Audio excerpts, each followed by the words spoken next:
Hey, you guys. My name's Kelly, and I'm a storyteller. I've been playing tabletop role playing games my whole life, and I love them. They're the best. And I'm really excited to see that with shows such as Stranger Things and the Big Bang Theory, that it has become more popular than it has ever been in decades. And that is amazing. More people need to play.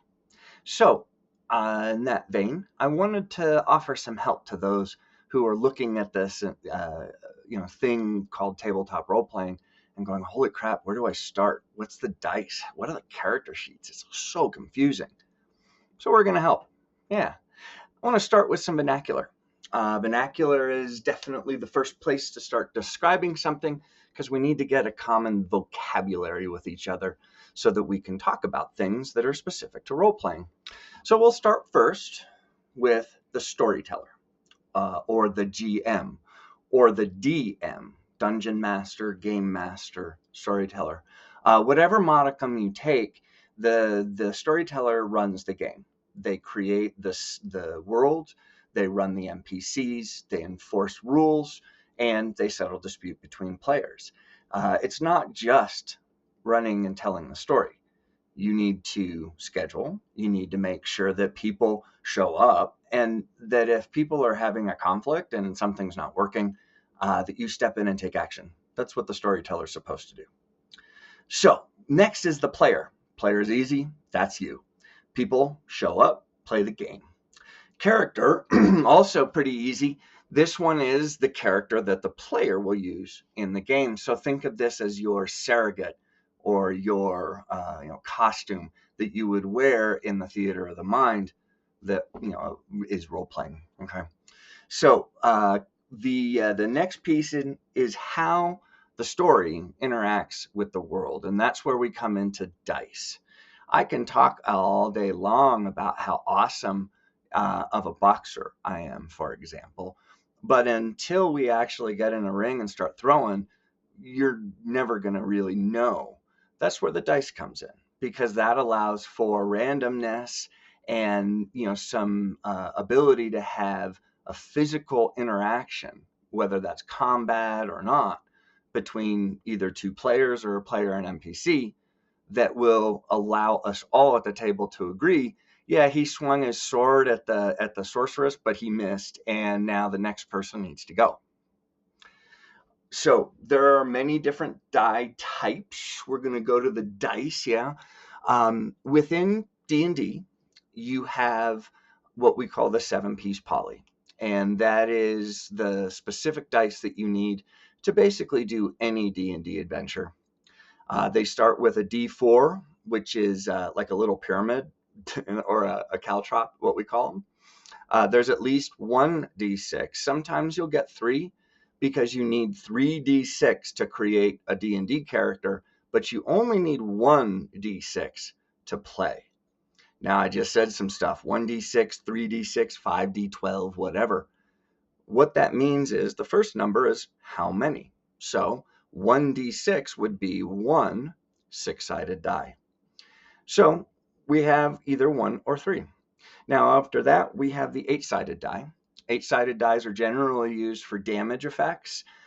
They generally have that as their focus.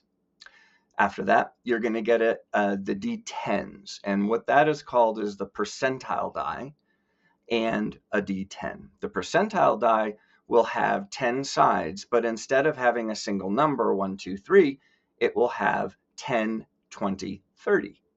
The other die in the D20 or D10 pair of percentile has 1 through 10 as a normal D10. So when you roll those, it gives you a percent, or what we call a percentile.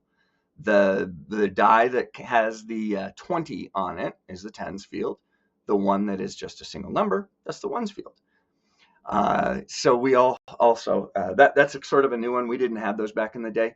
We always just would call, like, they'd be different colors and be like, all right, blue high, and throw it. And then there was always the fun stuff of, yeah, whatever, you're just calling high, die high. So next is the D12. D12 again is also for mostly damage. It is not common to be used in the day-to-day sort of thing in D&D, but it is definitely used. And then the last one within the D&D set is the D20, right? The big 20-sided that everybody I'm talking to right now knows. You know what it looks like. It's the icon on the Critical Role logo. I mean, it's the D20. That is your attack die. It's your defense die in a lot of cases. It is generally the dice within D&D that you will use for any sort of physical interaction or social interaction that you make with the world. Now that's D&D. There are other types of games. The system generally will define what dice and what they do. Another system is called White Wolf, and instead of having a bunch of different types of die, they are exclusively D10.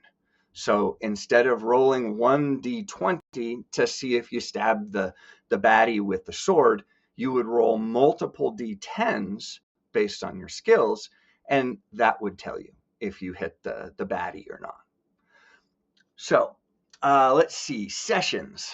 The session is any time when we sit at the table and play.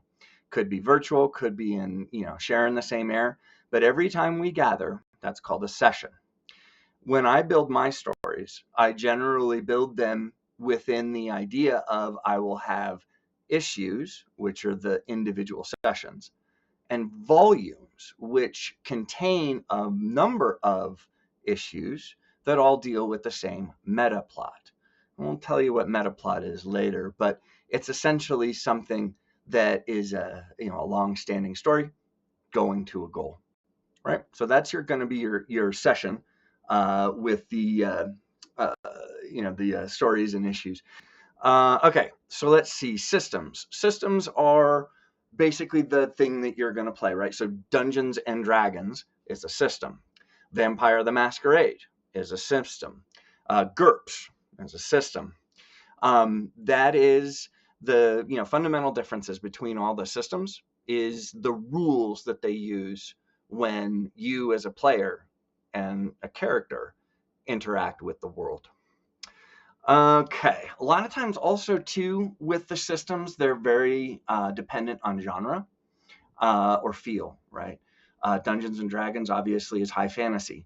Vampire the Masquerade is dark and brooding and not necessarily something that I would recommend for a new player, but fun stuff. All right, so next session, I'm going to have a deeper dive into two systems, D&D and White Wolf, to show you how some of the specifics of the system work. Maybe pull the curtain back, look under the hood a little bit to start understanding how the systems are different and why you should care. All right, so that does it for session 1. Can't wait to see you in the next one. Really appreciate your time. New to YouTube, so press all the buttons and stuff to get the algorithm. You know what to do. Thank you all, and please be like Kermit.